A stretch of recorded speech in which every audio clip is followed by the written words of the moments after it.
Now the question says that boat covers 36 km upstream and 60 km downstream in 11 hours.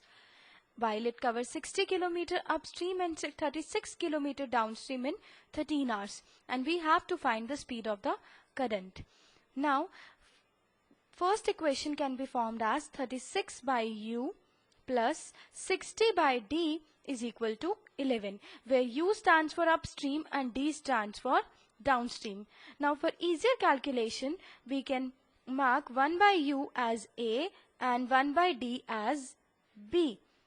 So the equation will be 36A plus 60B is equal to 11. And second equation can be formed as 60A plus 36B is equal to 13. Now when we know that 1 by U is equal to A and 1 by D is equal to B, so we can directly mark this equation.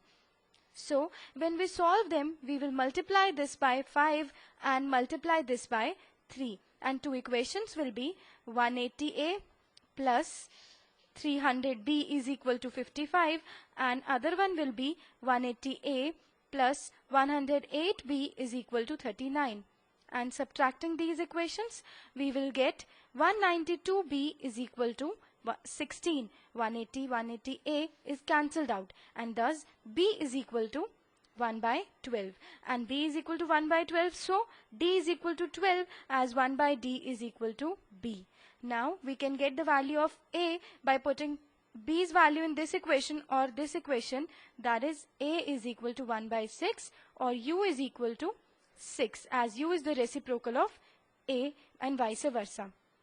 Now we have to find the speed of current.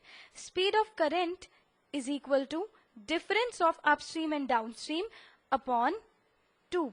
That is 12 minus 6 upon 2, which is equal to 3. Now 3 km per hour is the answer. Here I want to tell you one more thing, that speed of boat, if it is asked, then it is sum of upstream and downstream upon 2, that is 12 plus 6, 18 by 2, which is 9. But here the speed of current is asked, which is 3, that is difference by 2.